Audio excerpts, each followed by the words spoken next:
मनुष्य का ही नहीं, यह जो एक अजर अमर सृष्टि है, यह कविता, ये उसकी बनाई हुई, इसको देखना सुनना आना चाहिए। मामूली सी ध्वनि को पकड़ना और उन्हें पिरो देना और फिर वह संपूर्ण परिवेश जीवित खड़ा हो जाए कि लगे कि आमने सामने हम एक दूसरे से गलवाई कर रहे हैं। तो ऐसे परिवेश को पंत जी की दो पंक्तियां कहता हूं। संध्या का झुटपुट, ध्वनि देखो, संध्या का झुटपुट, ध्वनि झुटपुट होते, बांसों का झुरमुट, संध्या का झुटपुट, बांसों का झुरमुट, चहक रही चिड़िया टीवी की टुट-टुट, टीवी की टुट-टुट मत बोलो। सीखना पड़ता है, सीखना पड़ता है। बांसों का झुरमुट, चहक रही चिड़िया टीवी की टुट-टुट, टीवी की टुट-टुट, और पूरा वो परिवेश सामने खड़ा हो जाता है। मेरे गुरुदेव डॉक्टर श्यामनंदन किशोर जी कहते थे, कोश के जरिए, शब्द कोश के जरिए तुम कविता की चौखट तक जा सकते हो। उसके अंदर प्रवेश,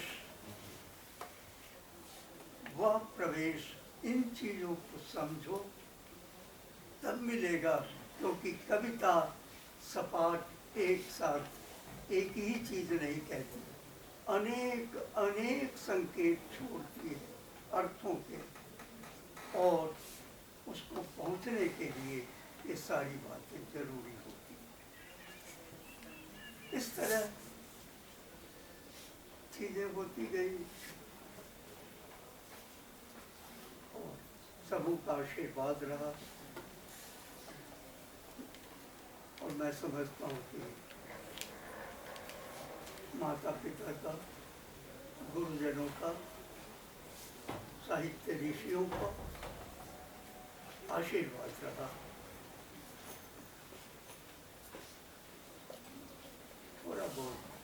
थोड़ी बहुत आपसे कह पा रहा हूँ या उन सबों जी बिल्कुल। मैं अगला प्रश्न लूंगा, उससे पहले मैं 4 लाइन यहाँ श्यामनंदन किशोर जो यहाँ परिचय दिया सर ने कि हमारे गुरुदेव थे और अनामिका जी के दीदी के पिता, लेकिन वो कितने बड़े कवि थे। और उनकी एक कविता जो बहुत प्रिय है मुझे, इसकी 4 पंक्ति मैं अपने बच्चों को यहाँ सुनाना चाहूंगा। चीख उठा भगवान,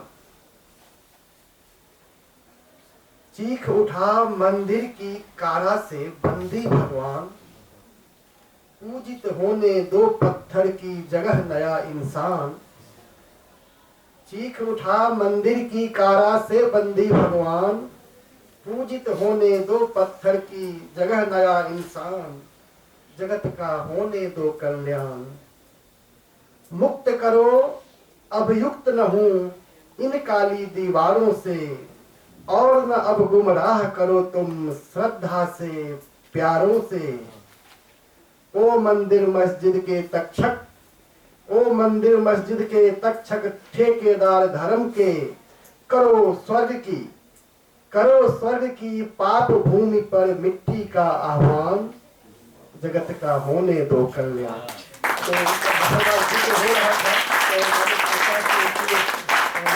लंबी कविता है, आप ढूंढ के पढ़ सकते हैं। 4 लाइन मैंने रखी ताकि आप उनसे परिचित हो जाए। मैं आगे प्रश्न के लिए आप सबको आमंत्रित करता हूं, और फिर हम अनामिका जी की टिप्पणी और उनकी भी कुछ 1-2 कविता तो सुनेंगे ही। आज हम लोग सब पूरी तरह इनको सुनेंगे और इनसे तभी तो पूरा होगा। अमृत अमृत वर्षा के बाद क्या इधर उधर नहीं, टुक टुक इधर उधर के टुक टुक। नहीं नहीं, आप लोग अवश्य सुनेंगे।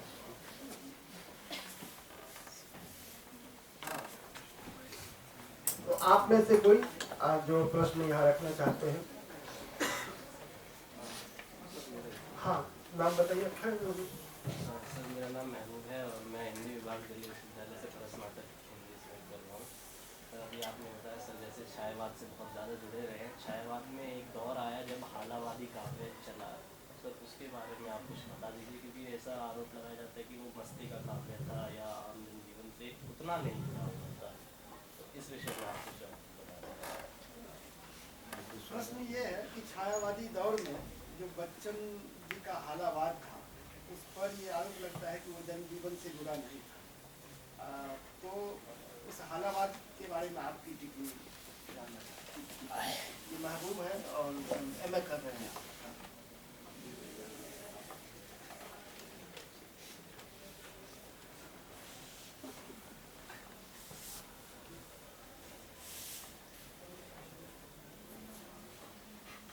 मधुशाला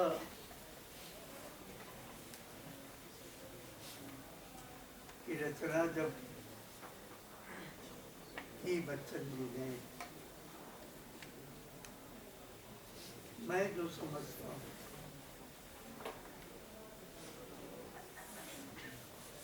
अब किताब की बातें मुझे कम याद है, बल्कि मैंने अभ्यास करके उसे छोड़ा। जब मुझे लगा कि अब मुझ पर हावी हो जाता है, मुझे उगने नहीं दे रहा, तो मैंने बहुत सारी बातें, या नहीं कि उसे हासिल नहीं किया, बहुत कुछ हासिल किया। इसलिए अब अपनी समझ से जो बात मेरे मन में आती है वो आती है।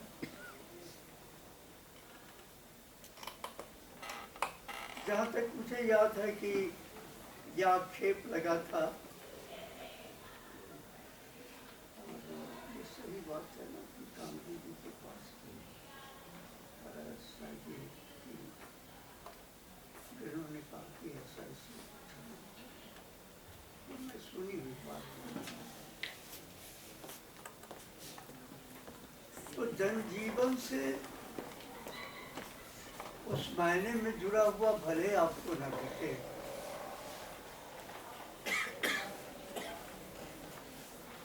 लेकिन आपको अनेक स्थल तो याद होंगे जहाँ वो शुभ का रास्ता दिखाने वाली जन सामान्य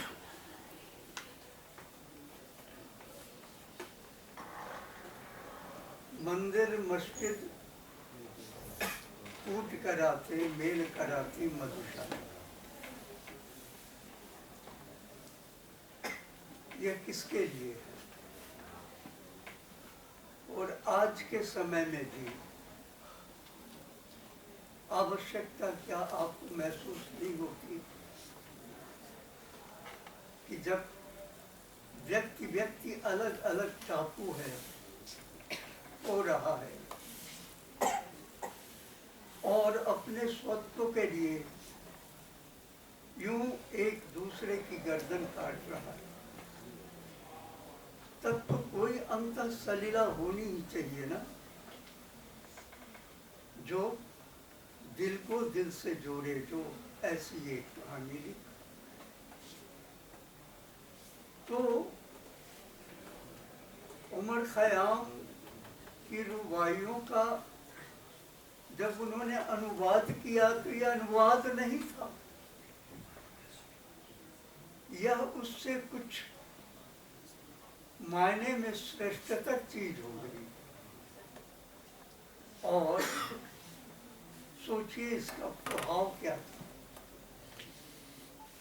तो ऐसा कह देना कि केवल नारा लगाकर और हाथ भांज कर हम जनता की आवाज उठाते हैं, तो ये एकदम इस तरह का आक्षेप बहुत दूर तक सही नहीं है। मैं समझता हूँ कि मन जो चाहिए आज के जन सामान्य के लिए और मनुष्य के लिए, उस मन को ही उसमें सामने लाया गया है। दर्द नशा हो जिस मदिरा, विगत स्मृतियां साथी हो, पीड़ा में आनंद जिसे हो, आए मेरी मधुरा। क्या ये पंक्तियां यह संकेत नहीं करती कि पीड़ा में केवल अपनी पीड़ा नहीं, मनुष्य मात्र की पीड़ा में आनंद लेना नहीं, पीड़ा में उसके लिए जो पीड़ा झेलने को तैयार हो और उसमें उसे सुख मिले, यह वृत्ति मैं मधुता है।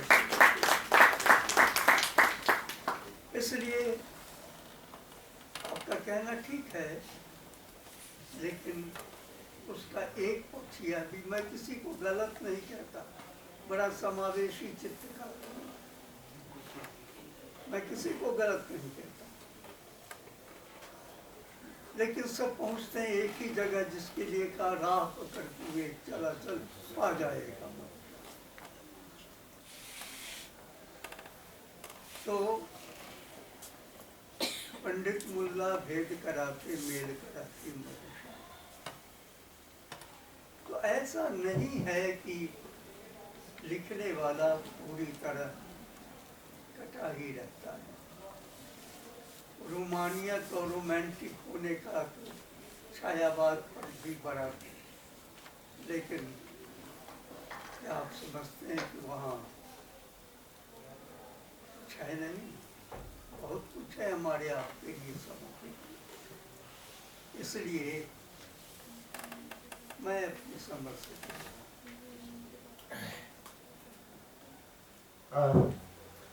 हमारे बीच हमारे प्राचार्य प्रोफेसर ज्ञानतोष कुमार झा जी आगे आए हैं। मैं उनसे आग्रह करूँगा कि सर मंच पर आए।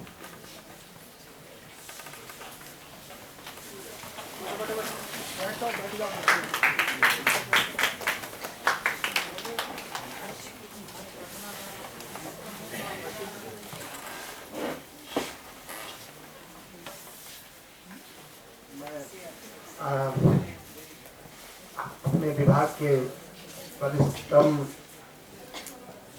डॉक्टर रश्मि मैम से आग्रह करूंगा कि मुझ से प्राचार्य जी का स्वागत करें।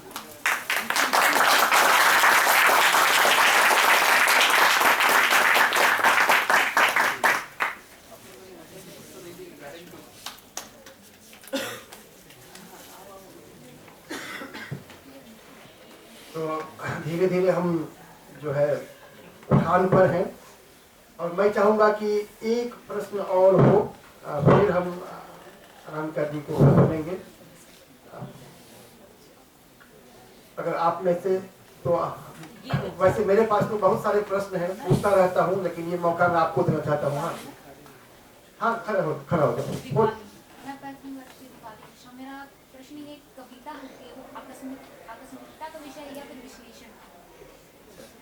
कविता जो है ये फर्स्ट ईयर की बच्ची है, तो कविता जो है ये आकस्मिकता का विषय है या फिर विश्लेषण का? मुझे लगता है कि इसका ये पूछना चाहती है कि कविता तुरंत लिख देनी चाहिए या फिर उस पर कुछ विश्लेषण, चिंतन मनन करते रहना चाहिए फिर लिखना चाहिए, क्या यही ना? देखो, एक बात कहूँ बेटा,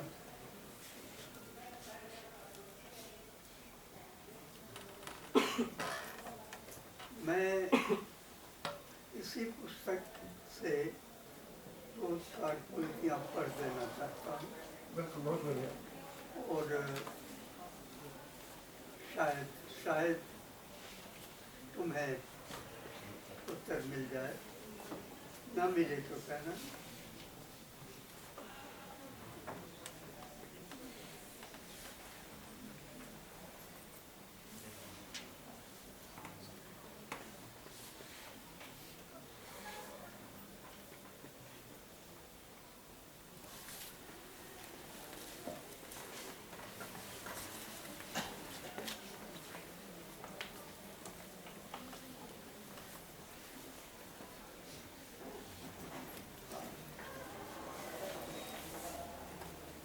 कविता सृजन कर्म होने के कारण मेरी दृष्टि में सकारात्मक सोच और आस्तिक वृत्ति का प्रतीक है। यह विवेक सम्मत संवेदनशीलता से उगती और उसे उगाती है। विवेक सम्मत संवेदनशीलता। संवेदन अकस्मात जब होती कविता तो लगती कि कविता तो बस यूं हो गई, लेकिन होने के पूर्व क्या क्या, इसलिए मैंने इसमें लिखा, कविता की आस्तिकता मेरी दृष्टि में संपूर्ण अस्तित्व जगत के प्रति उसकी प्रगाढ़ आत्मीयता में सन्निहित है। कविता एक पूरी दुनिया है जहाँ कोई और कुछ वर्ज्य नहीं, सबके लिए स्वीकार का भाव है।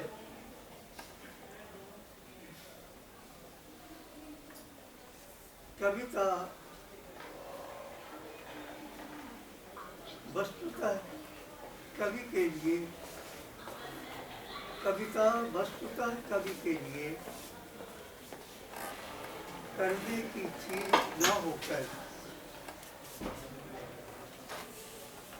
कविता के लिए कवि की खुद की तैयारी की साधना है। लेकिन जब वो उगेगी, जब आएगी, तब लगेगा कि यह ऐसा हो गया। तो कविता विद्या है बेटा, कलाओं को उपविद्या में रखा गया और जो दृष्टि हमारी सनातनी दृष्टि रही है उसमें कविता को विद्या, साक्षात विद्या को कहते हैं।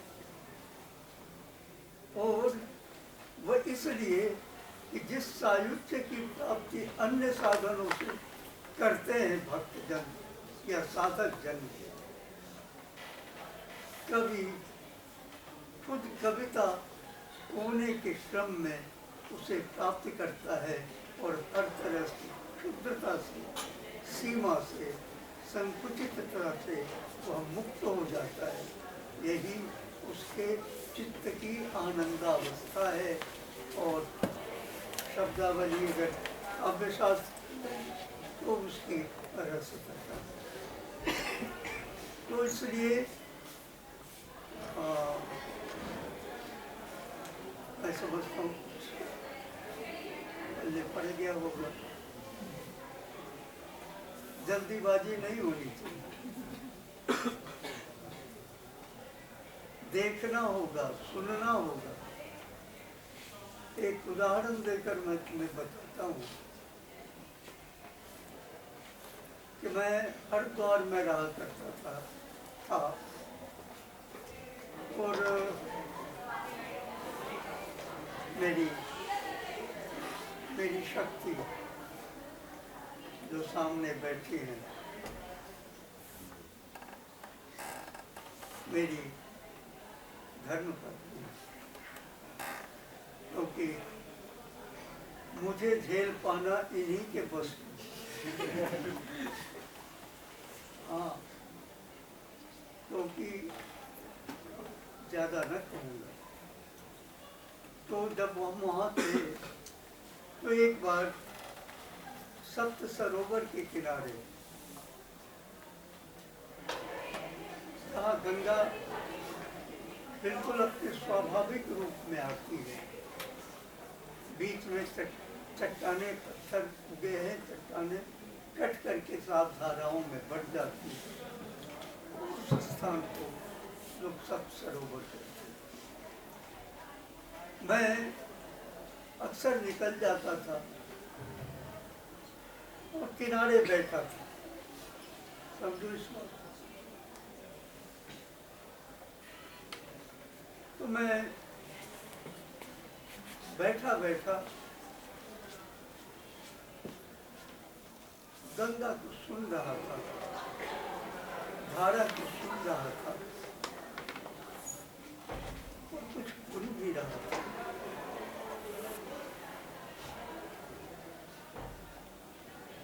तो देखा कि धाराएं आ रही में से एक लहर बिछुड़कर किनारे की तरफ आई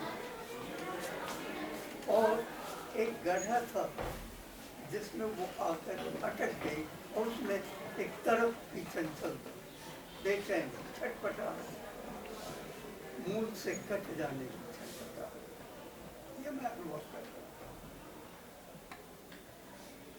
तब तक देखता हूँ कि एक दूसरी लहर तेजी से आई और उसको समेटते हुए, और वो उसमें मिलकर जैसे उछलती चली जा रही। यह दृश्य मेरे मन में आकर जम सा गया और इसने मुझे एक गीत लिखने की प्रेरणा दी, जिसमें मैंने लिखा कि मीट से बिछड़ा विकल स्वर में कसक बना पूरे विकल करता रहा। मीट संगीत का शब्द है, जहाँ हम एक सुर से दूसरे पर जाते हैं खिंचाव के साथ, एक माइक्रोटोन से दूसरे माइक्रोटोन की तरफ जाके खिंचाव के साथ यदि वहाँ टूट जाए तो सम पर आना बड़ा मुश्किल है। तो मीट से बिछड़ा विकल स्वर में कसक बन हर उर विकल करता रहा, छोड़ पथ आलाप का मैं कांत, भ्रांत स्वर बन रंध्र में अटका रहा। नाद नभ से आओ उतर तुम गीत छू मुझे, फिर राग एक स्वर बनाया है, एक स्वर तुम राग गूंज कर मुझे अंबर बना।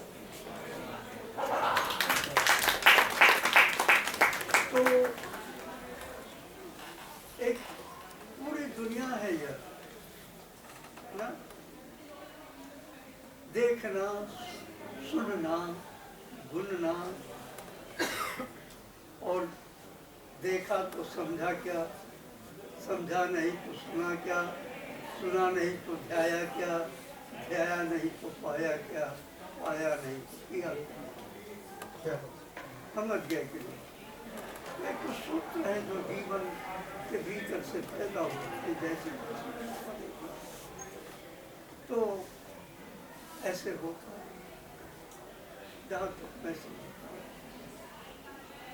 ये बताएगी ज़्यादा। बिल्कुल मैं अनामिका जी से ही आग्रह करूँगा, समय भी हमारा पूरा हो चुका है, तो मैं कुछ टिप्पणी और एक अपनी कविता कम से कम तो मैं सोचती हूँ कि मैं इन्हीं की एक कविता पढ़ दूँ और उसी के बहाने जो कहना है थोड़ा बहुत कह के और फिर नहीं। अनामिका जी, आज का कार्यक्रम कंप्लीट तब होगा जब आप अपनी भी एक कविता सुनाएं। हम सबका आग्रह है आपसे, आप अपनी भी एक कविता सुनाएं। हाँ, सुनाओ। ये हम सबका आग्रह है। अच्छा, जब तक ये ढूंढते हैं, मुझे जो याद है, जो तैयार हो के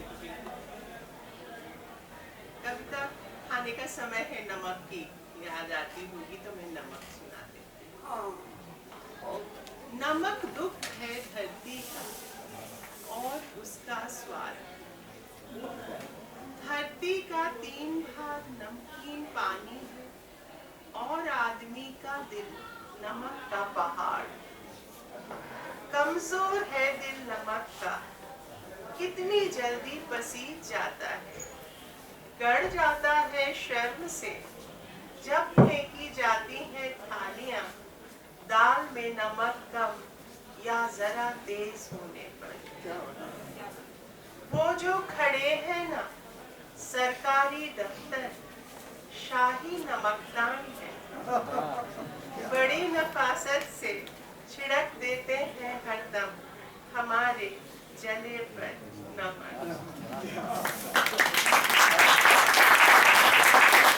उनके चेहरे पर नमक है, पूछिए उन औरतों से कितना भारी पड़ता है उनको उनके चेहरे का नमक।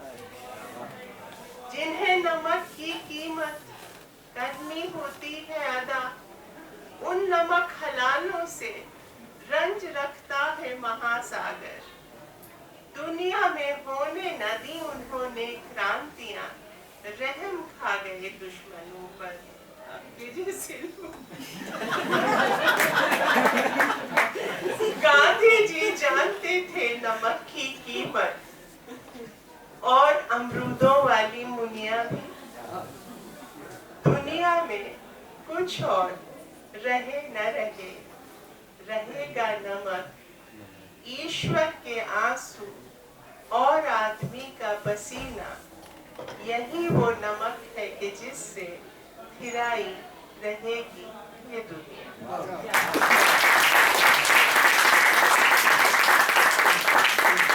नहीं, अब तो बिल्कुल नहीं, बिल्कुल ये तो मैंने व्यतिक्रम कर दिया, मैं सोच के ही नहीं आई थी।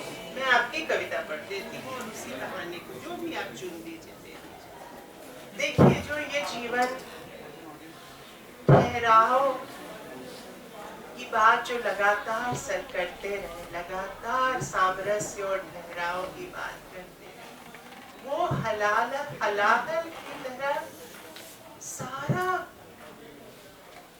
सारी हलचलें झेल कर और पी कर स्थिर बैठने से होता है। ऐसा नहीं है कोई स्थिर चित्त पैदा ही हो जाता है। इन्होंने आनंद की बात कही, सामरस्य की बात कही, पहले कामायनी के माध्यम से, फिर अपनी कविताओं के माध्यम से, लेकिन इतना आसान नहीं है। जैसे रामकृष्ण परमहंस कहते थे कि सहज होना बहुत कठिन, उसी तरह शांत होना, प्रशांत होना, सारी हलचलों को का समुंदर लांग लेने के बाद ही होता है। ये लांगने की जो बड़ी प्रक्रिया है, उसमें कविता हमारी कैसे मदद करती है, इसका एक उत्कट प्रमाण है। इस तरह की दर्शन पगी कविताएं, और जैसे मैंने पहले कहा कि दर्शन जब कविता की भाषा बोलता है ना, वो माँ की तरह अंतरंग स्वर में बोलता है। कविता जो है एक अलाव, इनके जैसी कविता एक अलाव जगा लेती है, और अलाव के आसपास चारों तरफ बैठ के जो आप गपशप करते हैं अंतरंग, मेरा अकेलापन, मेरी थकान, जब आपके अकेलेपन और आपकी थकान के साथ हाथ मिला के जोई सोई कछु गादे की मुद्रा में आती है, और एक दूसरे से ऐसे आंख मिलाती है जैसे अमीर खुसरो ने याद दिलाई थी, जिसकी छाप तिलक सब छोड़ छीनी ले। मतलब ऐसी नैना मिलाई के जब आपकी थकान हमारी थकान बैठती है, तब कविता घटित होती है। और कविता सारे नवों रसों का परिताप झेल लेने के बाद शांत रस आता है। तो लगातार इन्होंने ये जो बात कही है, जो इतने प्रशांत, धीर ललित, धीर प्रशांत, धीरो धीरोदात्त और धीरोद्धत। अगर एलसीएम निकालिएगा तो धीर बचेगा, है ना? एलसीएम निकालिएगा तो धीर कॉमन। लेकिन उभयनिष्ठ जो धीर प्रपत्ति है वो नायकत्व का गुण है। नायिकाओं के भी लिए मैं ये बात समझती हूँ। धैर्य, खैर स्त्रियां तो होती ही है धैर्यवान, लेकिन पुरुषों के लिए धैर्य के बाद ही नायकत्व होता है। अब ये नायकत्व जो आता है, ये इतना गंभीर है। क्रिसमस आप भी बैठे हैं और इतने जो आपके टीचर इतने सुंदर आपको मिले, अरविंद जी से लेकर यहाँ रेणु जी और सब तरह के, श्रीधरन जी, इतने धैर्य से सब जगत पी लेने के बाद, फिर सबको माफ कर देने के बाद, तब जाके अंतरंग भाव में कुछ सुनाने का ये जो उपक्रम है और दर्शन की ऊंचाई तक ले जाने का पूरा एक बहुत ही खूबसूरत आयोजन है। इसके लिए हम नतमस्तक ही हो सकते हैं।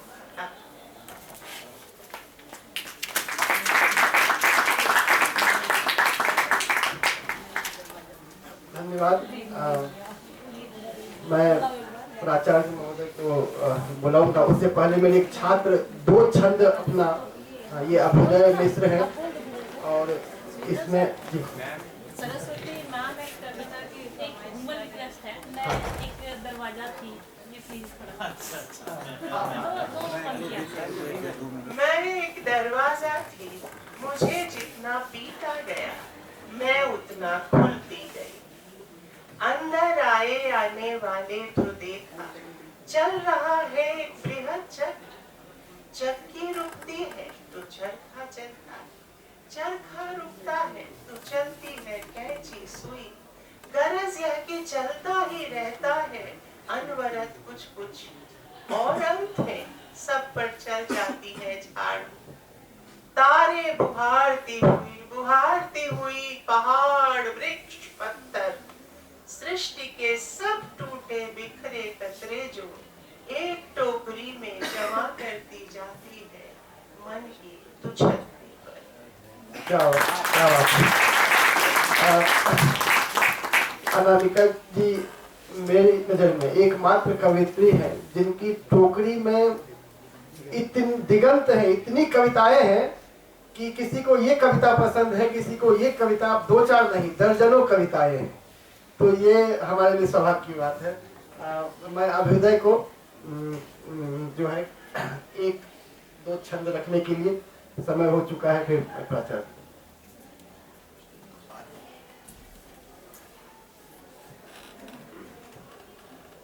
नमस्कार आप सभी को। मेरा नाम अभ्युदय कुमार मिश्र है। मैं हिंदी साहित्य से 2य वर्ष का विद्यार्थी हूँ। उपस्थित आदरणीय प्राचार्य महोदय, मंचासीन विशिष्टगण एवं मेरे आदरणीय गुरुजन, मैं अपनी कविता शुरू करूं उससे पहले ये 2 महत्वपूर्ण पंक्तियां। जिस समय हम कार्यक्रम का आयोजन कर रहे थे और इसका प्रचार प्रसार कर रहे थे तो आदरणीय अनामिका मैम, हमारे पास एक संदेश आया, उसमें लिखा गया था, अरे वाह माँ आ रही है। और जो बच्चे बाहर रहते हैं उनमें से हम एक हैं और इसलिए आज का हमारे ये सेमिनार बहुत विशिष्ट है, हमारे लिए खास है। जब आदरणीय अजीत सर ने आज की अपनी कविताएं आरंभ की, मैं समतल जमीन पर खड़ा होकर विनम्रता को देखता था, लेकिन आज इन्हें देखने के बाद मैंने गहराई में झांकना शुरू किया है। तो इसके लिए बहुत बहुत धन्यवाद सर। मेरी कविता है आत्मा और मैं इसे सार्वजनिक मंच पर नहीं प्रस्तुत करता, लेकिन आज मुझे ये उपयुक्त अवसर लग रहा है। कविता है आत्मा। जब आत्मा शरीर से निकल जाती है, आप उसके साथ जो जो गतिविधियां करते हैं वो ऊपर से देख रही है और ये उसकी आवाज। आत्मा अमृत पीकर बिलख रही है काया को, आत्मा अमृत पीकर बिलख रही है काया को, अंग अंग है सूख रहा तरस रही है माया को, अंग अंग है सूख रहा तरस रही है माया को। जो मौन अस्तित्व का आकार हुआ, जो मौन अस्तित्व का आकार हुआ, विचलित विलापता आंगन द्वार हुआ। कि जो मौन अस्तित्व का आकार हुआ, विचलित विलापता आंगन द्वार हुआ। झकझोरा कोई कभी वक्ष पर प्रहार हुआ, लौट आती पर यम को न स्वीकार हुआ। कि लौट आती पर यम को न स्वीकार हुआ। आत्मा अमृत पीकर बिलख रही है काया को। माँ बालपन का तुम्हारी हाथों से स्नान स्मृत हो रहा। ये पंक्तियां मेरे लिए खास है। बचपन में या तो माँ नहलाती है या विवाह के समय भी हमें वैसे नहीं नहलाया जाता और अंत में ही वैसे नहलाया जाता है।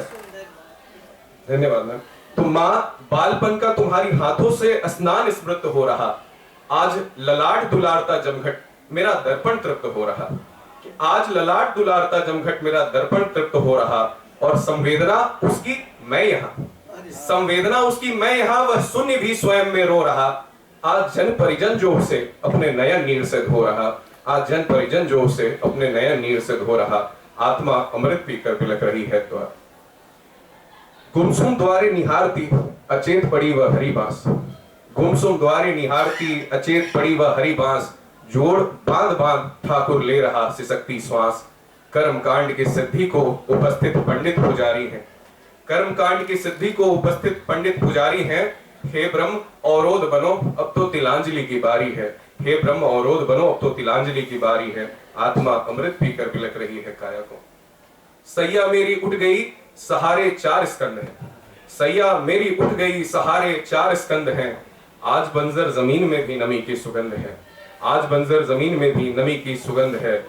गलियां गूंज रही बीच जिनके मैं पली, सैया मेरी उठ गई कि अब 4 स्कंद है और सैया मेरी अब श्याम द्वारे को चली। गलियां गूंज रही बीच जिनके मैं पली, डोली मेरी उठ गई सहारे 4 स्कंद हैं। आज बंजर जमीन में भी नमी की सुगंध है। आत्मा अमृत पीकर।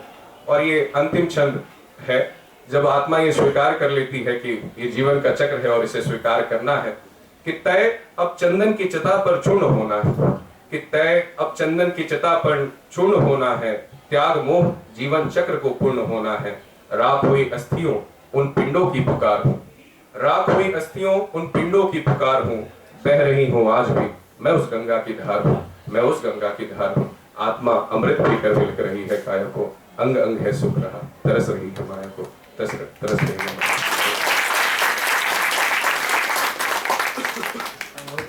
धन्यवाद।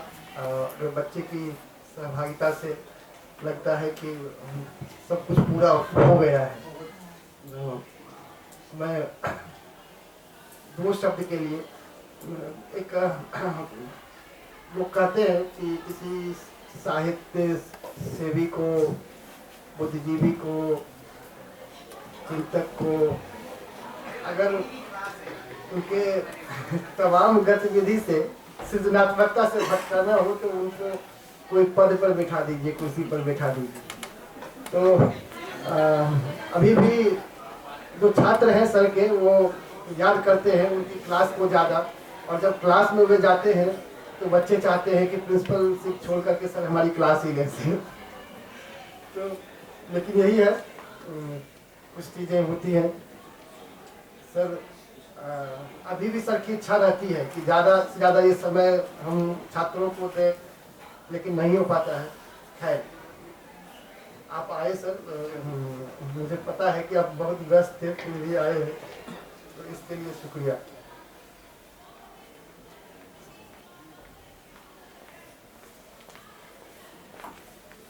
आदरणीय अजीत बाबू, अनामिका जी, सभी सहयोगी मित्र और प्रिय विद्यार्थी, हिंदी परिषद द्वारा आयोजित संवाद कार्यक्रम में हालांकि मैंने थोड़ा ही सुना अजीत बाबू को पीछे बैठ के, तो ऐसे लोगों को सुनना जिनके पास साहित्य का और जीवन का अनुभव है, उस अनुभव के खजाने में से कुछ निकाल लेना। मुझे लगता है जितने लोग यहाँ बैठे हैं उस अनुभव के खजाने से कुछ न कुछ सबने पाया होगा। मैंने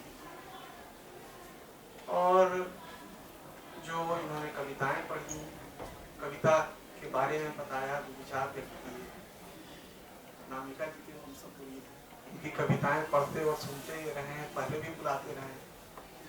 तो ये संवाद कार्यक्रम के माध्यम से साहित्य के विद्यार्थियों को रचनाकारों से मिलने, उनसे बात करने, उनसे सीखने का अवसर मिलता है।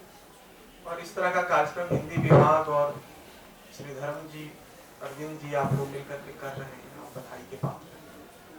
यहाँ तक बात है, शिक्षक हमेशा शिक्षक ही होता है, आप प्रशासक रहे या कुछ भी रहे, मूलतः आप शिक्षक होते हैं और शिक्षक से आप कट नहीं सकते क्योंकि वो मूल में, तो वो तो है ही साहित्यिक रचना और सर्जना की ललक तो शुरू से थी विद्यार्थी जीवन से, और हमेशा ये कोशिश रहती है कि भीड़ से भाग करके इस एकांत में आ जाऊं, लेकिन कई बार व्यवस्थाएं होती हैं और मुझे लगता है कि सब लोग प्रिंसिपल की व्यवस्था समझते हैं, इसलिए मैं देर से आया और मैं इसके लिए माफी चाहता हूँ। आप लोगों को सुनना एक सुखद अनुभव है और आपको सुनने से केवल सुनना भर नहीं है, जीवन को समझना और जीवन को बुनना भी है।